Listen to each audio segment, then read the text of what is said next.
Mari saudaraku kita satu dalam doa. Bapa di surga, terima kasih Tuhan untuk setiap kasih dan rahmat-Mu atas kami. Saat ini Tuhan, kami boleh mempersiapkan hati kami untuk boleh mendengarkan kebenaran firman-Mu, renungan yang akan disampaikan oleh hamba-Nya. Biarlah Tuhan kiranya Engkau berkati. Persiapkan hati kami, biarlah hati kami boleh menjadi ladang yang subur untuk benih firman-Mu ditabur, dan firman itu boleh menjadi rema dalam hidup kami dan kami hidupi. Terima kasih Tuhan, kami siap mendengarkan kebenaran firman Tuhan, di dalam nama Yesus. Amin. Terima kasih Bu Ros. Amin. Terima kasih Bu Endang. Silakan dimulai Ibu Rumiasi. Shalom Bapak Ibu, saya akan mewakili Bapak Ibu membacakan firman Tuhan dari 2 Raja-Raja pasal 20 ayat 1 sampai 21. Pada hari-hari itu Hizkia jatuh sakit dan hampir mati, lalu datanglah Nabi Yesaya bin Amos dan berkata kepadanya, "Beginilah firman Tuhan, sampaikanlah pesan terakhir kepada keluargamu, sebab engkau akan mati, tidak akan sembuh lagi." Lalu Hizkia memalingkan mukanya ke arah dinding dan ia berdoa kepada Tuhan. "Ah Tuhan, ingatlah kiranya bahwa aku telah hidup di hadapan-Mu dengan setia dan dengan tulus hati, dan bahwa aku telah melakukan apa yang baik di mata-Mu." Kemudian menangislah Hizkia dengan sangat. Tetapi Yesaya belum lagi keluar dari pelataran tengah, tiba-tiba datanglah firman Tuhan kepadanya. "Baliklah dan katakanlah kepada Hizkia, raja umatku, beginilah firman Tuhan Allah Daud bapa leluhurmu. Telah kudengar doamu dan telah kulihat air matamu. Sesungguhnya aku akan menyembuhkan engkau. Pada hari yang ketiga engkau akan pergi ke rumah Tuhan. Aku akan memperpanjang hidupmu 15 tahun lagi, dan aku akan melepaskan engkau dan kota ini dari tangan Raja Asyur.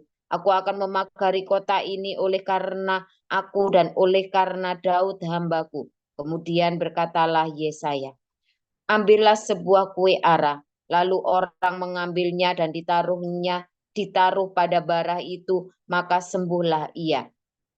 Sebelum itu Hizkia telah berkata kepada Yesaya, "Apakah yang akan menjadi tanda bahwa Tuhan akan menyembuhkan aku dan bahwa aku akan pergi ke rumah Tuhan pada hari yang ketiga?"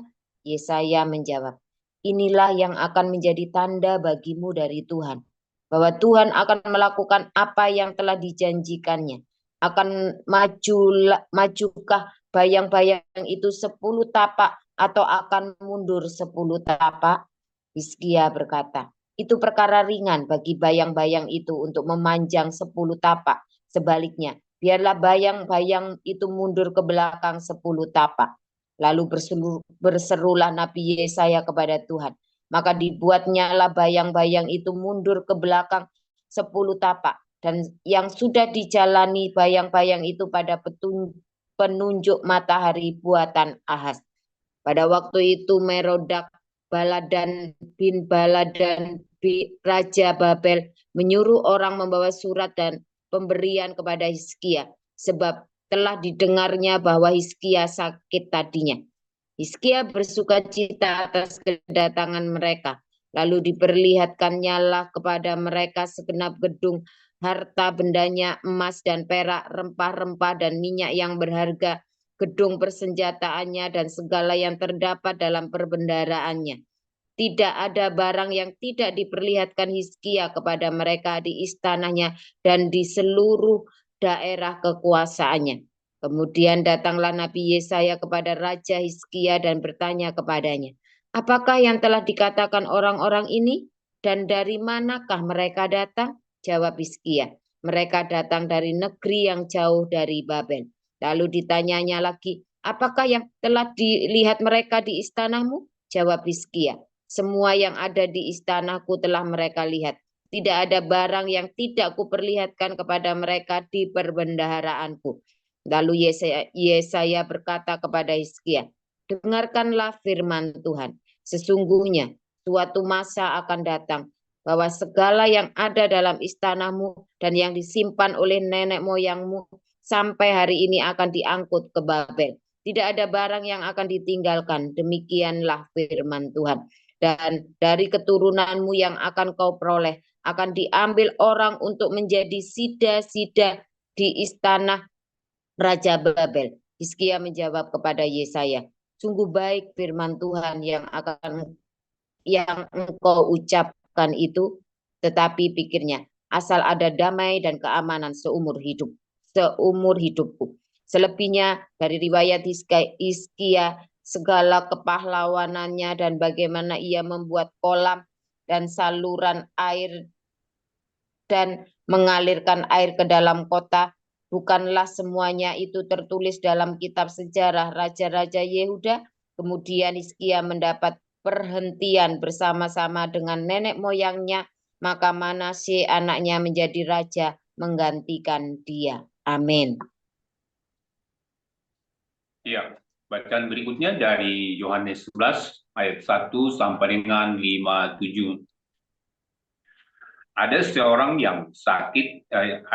yang sedang sakit, namanya Lazarus. Ia tinggal di Betania, kampung Maria dan adiknya Marta. Maria ialah perempuan yang pernah meminyaki kaki Tuhan dengan minyak mur dan menyekanya dengan rambutnya. Dan Lazarus yang sakit itu adalah saudaranya. Kedua perempuan itu mengirim kabar kepada Yesus. Tuhan, dia yang engkau kasihi sakit. Ketika Yesus mendengar kabar itu, ia berkata, penyakit itu tidak akan membawa kematian, tetapi akan menyatakan kemuliaan Allah. Sebab oleh penyakit itu, anak Allah akan dimuliakan. Yesus memang mengasihi Marta dan kakaknya dan Lazarus. Namun, setelah didengarnya bahwa Lazarus sakit, ia sengaja tinggal 2 hari lagi di tempat di mana ia berada.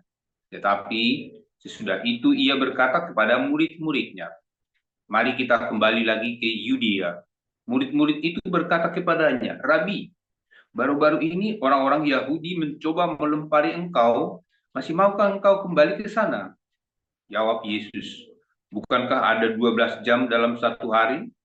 Siapa yang berjalan pada siang hari, kakinya tidak terantuk, karena ia melihat terang dunia ini. Tetapi jika seorang berjalan pada malam hari, kakinya terantuk, karena terang tidak ada di dalam dirinya. Demikianlah perkataannya, dan sesudah itu ia berkata kepada mereka, Lazarus, saudara kita telah tertidur, tapi aku pergi ke sana untuk membangunkan dia dari tidurnya. Maka kata murid-murid itu kepadanya, Tuhan, jikalau ia tertidur, ia akan sembuh. Tetapi maksud Yesus ialah tertidur dalam arti mati. Sedangkan sangka mereka, Yesus berkata tentang tertidur dalam arti biasa. Karena itu Yesus berkata dengan terus terang, Lazarus sudah mati, tetapi syukurlah aku tidak hadir pada waktu itu, sebab demikian lebih baik bagimu, supaya kamu dapat belajar percaya. Marilah kita pergi sekarang kepadanya. Lalu Thomas yang disebut Didimus berkata kepada teman-temannya, yaitu murid-murid yang lain, marilah kita pergi juga untuk mati bersama-sama dengan dia. Maka ketika Yesus tiba, didapatinya Lazarus telah 4 hari berbaring di dalam kubur. Betania terletak dekat Yerusalem, kira-kira 2 mil jauhnya. Di situ banyak orang Yahudi telah datang kepada Marta dan Maria untuk menghibur mereka berhubung dengan kematian saudaranya. Ketika Marta mendengar bahwa Yesus datang, ia pergi mendapatkannya, tetapi Maria tinggal di rumah. Maka kata Marta kepada Yesus, Tuhan, sekiranya engkau ada di sini, saudaraku pasti tidak mati. Tetapi sekarang pun aku tahu bahwa Allah akan memberikan kepadamu segala sesuatu yang engkau minta kepadanya. Kata Yesus kepada Marta, saudaramu akan bangkit. Kata Marta kepadanya, aku tahu bahwa ia akan bangkit pada waktu orang-orang bangkit pada akhir zaman. Jawab Yesus, akulah kebangkitan dan hidup. Barang siapa percaya kepadaku, ia akan hidup walaupun ia sudah mati. Dan setiap orang yang hidup dan yang percaya kepadaku tidak akan mati selama-lamanya. Percayakah engkau akan hal ini? Jawab Marta, "Ya Tuhan, aku percaya bahwa Engkaulah Mesias, Anak Allah, Dia yang akan datang ke dalam dunia." Dan sudah berkata demikian, ia pergi memanggil saudaranya Maria dan berbisik kepadanya, "Guru ada di sana dan memanggil engkau." Mendengar itu, Maria segera bangkit, lalu pergi mendapatkan Yesus. Tetapi waktu itu Yesus belum sampai ke dalam kampung itu. Ia masih berada di tempat Marta menjumpai dia. Ketika orang-orang Yahudi yang bersama-sama dengan Maria di rumah itu untuk menghiburnya, melihat bahwa Maria segera bangkit dan pergi keluar, mereka mengikutinya karena mereka menyangka bahwa ia pergi ke kubur untuk meratap di situ.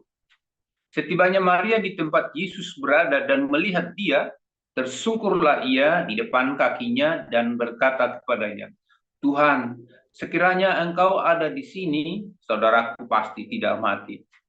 Ketika Yesus melihat Maria menangis dan juga orang-orang Yahudi yang datang bersama-sama dia, maka masih gundah hatinya. Ia sangat terharu dan berkata, "Di manakah dia kamu baringkan?" Jawab mereka, "Tuhan, marilah dan lihatlah." Maka menangislah Yesus. Kata orang-orang Yahudi, "Lihatlah betapa kasihnya kepadanya." Tetapi beberapa orang di antara mereka, ia yang memelekkan mata orang buta, tidak sanggup ia bertindak, sehingga orang ini tidak mati. Maka masih gula-gula hati Yesus. Lalu ia pergi ke kubur itu. Kubur itu adalah sebuah gua yang ditutup dengan batu. Kata Yesus, "Angkat batu itu, Marta."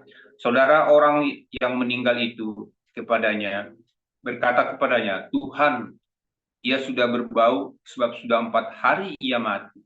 Jawab Yesus, "Bukankah sudah kukatakan kepadamu, jikalau engkau percaya, engkau akan melihat kemuliaan Allah?" Maka mereka mengangkat batu itu. Lalu Yesus menengadah ke atas dan berkata, "Bapa, aku mengucap syukur kepadamu karena engkau telah mendengarkan aku. Aku tahu bahwa engkau selalu mendengarkan aku. Tetapi oleh karena orang banyak yang berdiri di sini mengelilingi aku mengatakannya supaya mereka percaya bahwa engkaulah yang telah mengutus aku." Dan sesudah berkata demikian, berserulah ia dengan suara keras, "Lazarus, marilah keluar." Orang yang telah mati itu datang keluar. Kaki dan tangannya masih terikat dengan kain kapan dan mukanya tertutup dengan kain peluh. Kata Yesus kepada mereka, "Bukalah kain-kain itu dan biarkan ia pergi."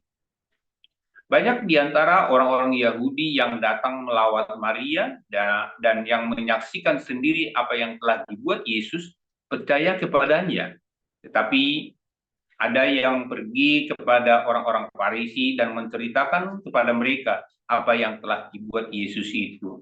Lalu imam-imam kepala dan orang-orang Farisi memanggil Mahkamah Agung untuk berkumpul dan mereka berkata, "Apakah yang harus kita buat? Sebab orang itu membuat banyak mukjizat.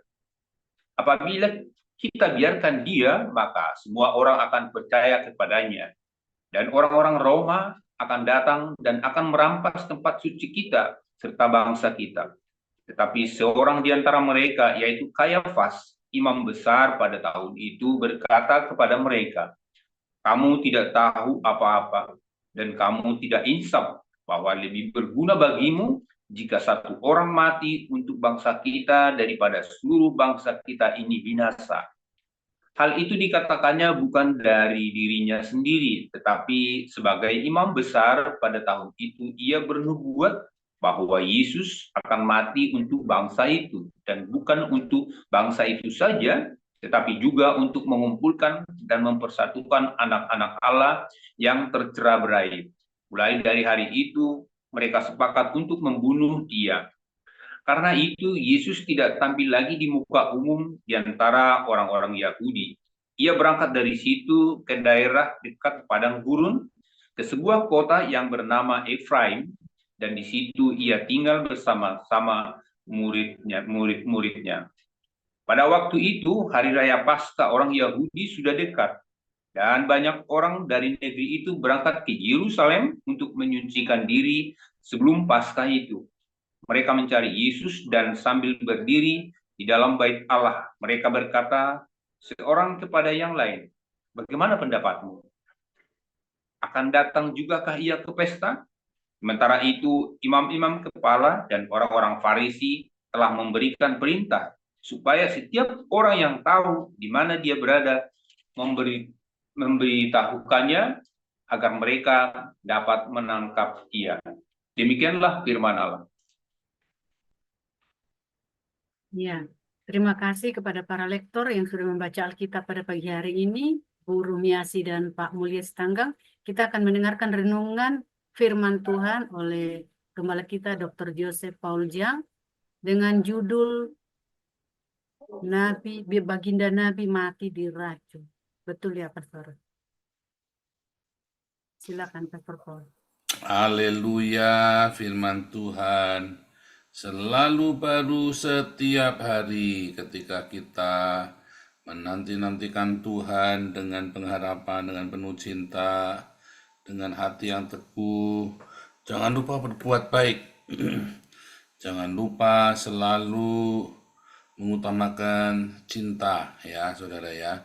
Jangan mengutamakan emosi, jengkel, jangan ya. Cinta di hati kita yang melimpah itu penting, saudara ya. Nah, saudara ketika kata mati ya, kata kematian itu seakan-akan itu menjadi akhir dari segala-galanya, saudara ya. Kata kematian itu seakan-akan menjadi ya sudah keputusasaan ya. Tetapi bagi orang-orang percaya sebetulnya kematian itu bukan menjadi akhir atau keputusasaan ya, tetapi kematian itu adalah menjadi sebuah kehidupan yang baru, saudara, bukan retorika ya. Makanya ketika kita hidup, tinggalkanlah bukan kenangan memori yang membuat kamu termeak-meak, tetapi sesuatu ya, heritage ya, saudara ya. Heritage wasiat rohani ya, warisan rohani itu penting, saudara ya. Ketika nanti Anda mati ya, kapanpun, kita nggak tahu, mungkin nanti malam atau sebentar lagi mati, kamu harus meninggalkan sebuah wasiat rohani, saudara ya. Siapa nih utak-utik nih? Oke, udah. Oke. Jadi ketika Anda meninggal, ketika Anda hidup ya, dan ketika Anda hidup, Anda punya anak, nggak punya anak, Anda punya keluarga, nggak punya keluarga, berapapun usia Anda saat ini, Anda harus mulai memikirkan, aku harus punya warisan, wasiat rohani untuk yang aku tinggalkan. Karena ketika kamu tidak punya wasiat rohani untuk yang kamu tinggalkan, maka kamu ya sudah berlalu begitu saja. Yang ada cuma sebuah kenangan, oh dulu papiku dulu suka menimang-nimang aku, nindung. Oh dulu mami selalu masakin tahu goreng. Oh dulu oma suka bikin ayam goreng yang enak. Ya, cuman itu aja, saudara. Maka kamu hanya meninggalkan duka saja. Lagi kamu kesepian, tiba-tiba galau, tiba-tiba ingat ya, aduh dulu suamiku suka membelai-belai aku. Wah dulu istriku selalu kalau pagi pasti selalu bikin kopi, terus kamu mulai nangis, saudara ya, kangen. Ya saudara ya, hati-hati lah, saudara. Siapa yang masih begitu, saudara, yang masih terngiang-ngiang dengan orang tua atau suami, istri atau anak, atau jangan seperti itu. Nah, makanya kamu terpuruk.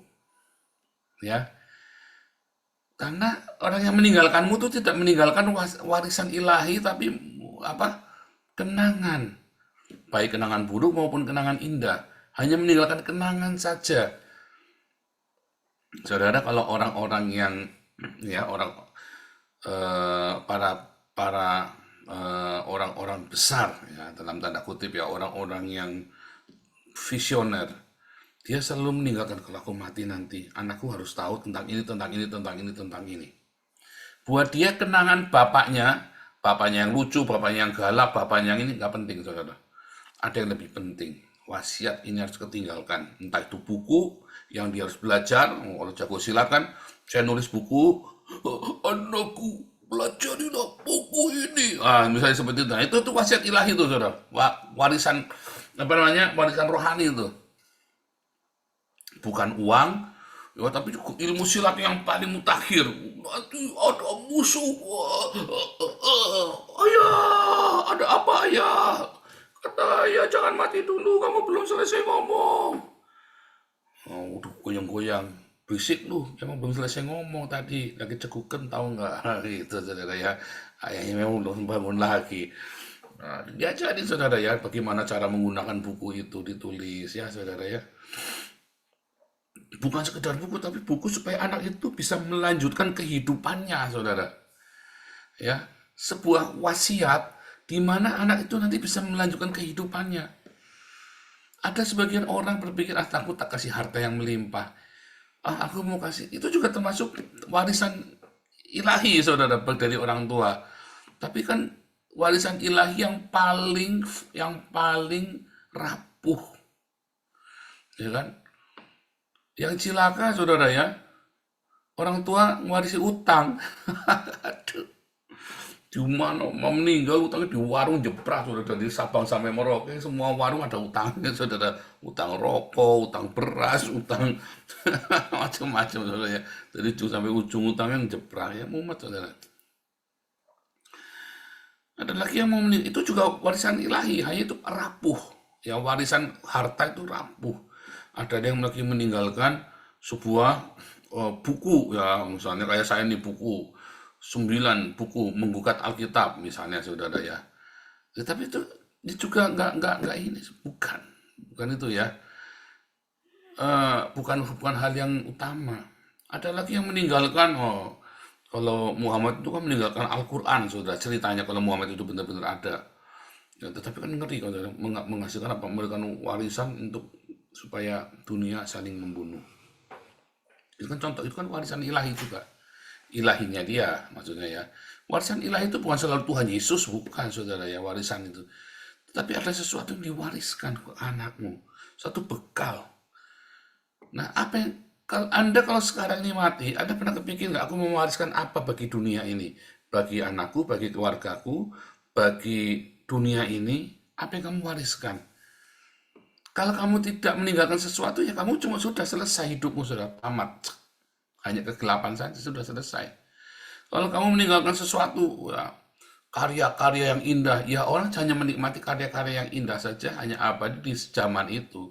Siapa di sini yang masih nonton filmnya James Bond 007 tahun 60-an, saudara? Siapa yang sebelumnya Roger Moore itu ya, apa? Saya udah lupa namanya. Ya, dan udah nggak asik lagi nontonnya. Waku banget, saudara ya. Dipukul, pura-pura jatuh ya. Nonton aja udah nggak kepengen, udah males. Siapa di sini masih nonton film Superman yang Superman-nya sama Lois Lane? Superman-nya tuh ngaku, terus akhirnya menikah sama mamahnya, nggak boleh, akhirnya menikah, terus manusia supernya hilang gara-gara kawin sama Lois Lane, saudara. Ingat nggak film itu? Orangnya udah lumpuh ya, orangnya jatuh dari kuda lumpuh. Suruh nonton itu lagi, ya mungkin ada beberapa yang masih senang, tapi saya suruh nonton lagi ya, udah enak, saudara, nadanya waku, saudara ya, dan udah asik lagi. Ada lagi yang meninggalkan warisan apa lagi, saudara? Ya tadi karya-karyanya, baik karya sastra, film, apa ya. Ada lagi yang meninggalkan uang, ada yang meninggalkan buku, ada yang meninggalkan tadi buku silat tadi, ada yang meninggalkan nih, bunga, ajimat, misalnya saudara ya. Boleh saja, ya boleh saja, semua boleh, suka-suka kamu, saudara. Cuman bagaimana kamu akan abadi? Bagaimana kamu akan dikenang? Mau dikenang seperti Hitler, mau dikenang seperti Daud, mau dikenang seperti Muhammad, kamu mau dikenang seperti apa, saudara? Ya kan? Kenangan apa? Sehingga kamu tetap hidup selamanya. Ya kan? Kamu dikenang sebagai apa dan siapa yang mengenangmu? Itu penting, saudara. Wah, Pak Muhammad teman, Pak, hidup tinggal jalani, hidupnya sudah susah. Sekalipun kamu hidupnya susah, setidaknya ada satu orang, ya anakmu lah, saudaramu, keluargamu. Ada seorang ibu yang anaknya mati, saudara, tapi anaknya mati ketika anaknya merebut kemerdekaan. Ya, saudara, pahlawan, bangga saudara ya. Bisa jadi kan, boleh kan? Tapi itu mesti kita pikirkan. Karena hidup ini bukan hari ini, saudara. Bahkan ketika kamu mati, ada orang-orang yang mengenang itu sebagai apa? Sekedar kenangan, memori untuk nangis-nangis, atau sebuah kekuatan yang setiap ingat kamu, dia pasti semangat hidup, saudara. Setiap ingat, saya teringat dengan semangat hidupnya, misalnya begitu ya. Kalau saya berharap anak-anak saya tuh kalau mengingat saya kalau saya mati, selalu mengingat apa? Bahwa papanya tidak pernah menyerah sekalipun hancur. Wah, saudara ya. Yang ya, sehingga dia selalu hidup, ada kehidupan. Papa tidak pernah menyerah. Misalnya itu kan, Anda coba pikir apa yang anakmu kenang. Oh iya Pak, Mama bawel Pak. Ada Muhammad saudara. Apa kamu ingin anakmu mengenang kamu sebagai orang yang bawel? Nah, itu ya saudara ya. Kamu sudah Pak. Nah, bagaimana orang itu akan mengenang kamu? Kamu nggak bisa bikin-bikin itu saudara, nggak bisa dibuat-buat. Ya kan, itu mengalir apa yang ada di dalam kamu, itu yang keluar, itu yang kamu wariskan. Kalau kamu tidak punya, ya kamu tidak bisa mewariskan apa-apa. Nggak bisa, saya suruh mewariskan, nanti mati saya mewariskan itu ya, gedung bertingkat 100 kepada si Wasil dan Miracle. Nggak mungkin, saudara, saya nggak punya kok. Tiba saya mewarisi apa? Saya nggak punya, ya misalnya nih, saya akan nanti kalau mati saya akan mewarisi jimat, keris, pusaka 7 turunan. Berusung saya nggak punya kerisnya, masa mau diwariskan? Saya nggak punya kok sekarang. Kan nggak punya, apa yang mau diwariskan? Kalau sekarang kamu punya cinta, maka kamu akan mewariskan cinta. Ya kan? Kalau kamu sekarang punya kebencian, maka kamu akan mewariskan kebencian kepada anak-anakmu, saudara. Kalau kamu sekarang mewariskan kebahagiaan, kalau kamu punya kebahagiaan, maka kamu akan mewariskan kebahagiaan itu pada anakmu. Kalau kamu punya egois, maka kamu akan mewariskan amarah di hati anakmu, saudara. Ya, kalau kamu orang-orang yang hidupnya terbiasa mengabdi, maka kamu akan menghasilkan teladan pengabdian, pelayanan. Kalau kamu orang yang terbiasa lebih mengutamakan orang lain daripada anak-anakmu kepahitan, saudara. Iya kan? Kalau kamu mewariskan, kalau kamu punya kemarahan di hatimu, kamu akan menghasilkan anak-anak yang saudara? Anak-anak yang gelisah setiap hari. Anak-anak yang selalu, ada papa. Bahkan ketika papa sudah meninggal, kamu ya selalu uring-uringan tiap hari ya. Khawatir anak-anak ini, seakan-akan masih terngiang-ngiang mendengar suara ayahnya atau ibunya. Wah, teriak begitu ya saudara ya. Saking traumanya. Apa yang mau kamu wariskan? Ya saudara ya. Saudara, kalau saya berdoa sama Tuhan, ya apa yang Tuhan berikan kepada saya, apa yang saya punyai, ya biarlah itu yang dari surga saja. Sehingga ketika saya mau waris, ketika saya mati, apa yang dari surga itu, hanya apa yang ada di surga itu yang saya miliki. Jangan ada kebencian, kemarahan, dendam. Ada orang yang mati dalam dendam, saudara, kasihan sekali ya. Dia mewariskan kebencian di hati anaknya. Anakku, jangan lupa, orang itu jahat. Kamu bunuh dia ya. Kamu PR sudah mati, sudah mau mewariskan, suruh bunuh orang. Anakmu kamu tidak berani mateni orang. Kamu nyuruh anakmu mateni wong, saudara. Aduh, setan kamu tuh, saudara. Ya kan, ada orang tua yang geblek begitu ya. Kalau saya ngomong gitu, pateni dewe Pak. Gitu saya jawab. Orang mati ya biar ngasih warisan sing aneh-aneh, pateni dewe. Jangan diiyani, saudara ya.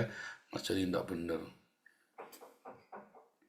Gitu ya, saudara ya. Kalau Daud kan jangan biarkan itu yang tua ubanan itu masuk ke liang kubur dengan damai, katanya Daud ya, suruh bunuh Yoab itu loh. Ingat nggak itu ya, ceritanya Daud itu suruh bunuh Yoab itu. Enak banget, saudara ya. Wariskanlah sesuatu yang baik. Supaya kamu ketika mati, Ma, ada apa? Mama ngomong apa?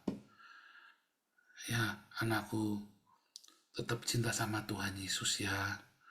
Mama bahagia nih sama Tuhan Yesus sekarang. Kamu sama Tuhan Yesus ya. Kan kita enak, saudara. Mau itu orang itu jahat, jangan. Tuhan Yesus sayang sama kita. Orang jahat biarin saja. Tuhan Yesus sayang. Enak saudara ya, waktu mau mati kita ngomong begitu. Ya kan? Kamu mau nggak mati begitu saudara? Enak saudara. Anakku tenang. Loh, mama sama Tuhan Yesus. Iya nih mama sedang dituntun sama Tuhan Yesus. Lagi jalan sama Tuhan Yesus. Mama lihat apa? Mama lihat bunga-bunga yang indah.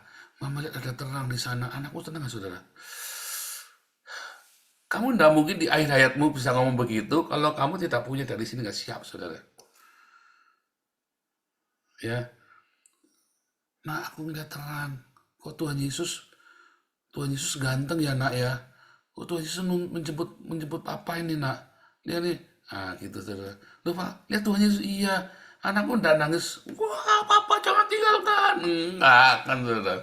Jangan tinggalkan aku, papa kenapa mati. Enggak kan begitu. Jangan kenapa. Begitu tenang lega kamu. Aku mintanya, iya tadi ngomongnya ketemu Tuhan Yesus.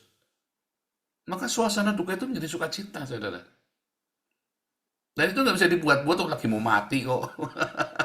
Ya kan? Ya, saudara ya. Kamu mau apa? Kamu bangun dari sekarang. Pikirkan dari sekarang. Doakan dari sekarang.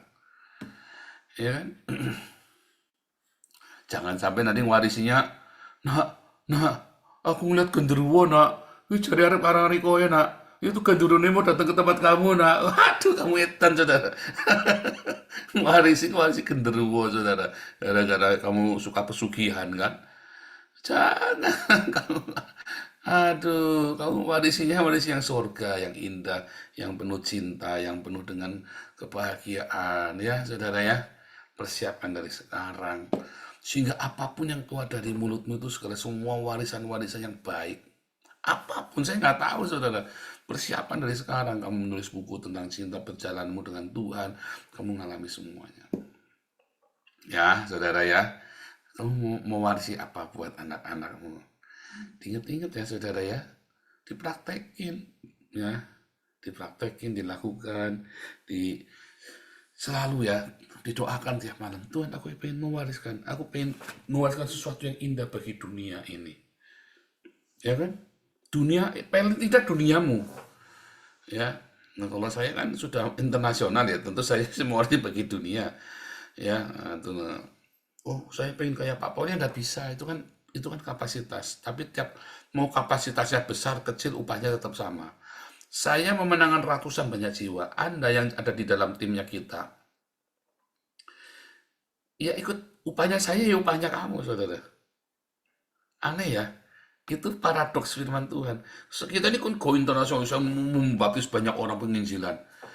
Upahnya saya, ya upahnya kamu yang mensupport dengan sepenuh hati. Bukan masalah kamu uangnya 100.000 atau 1 miliar ya.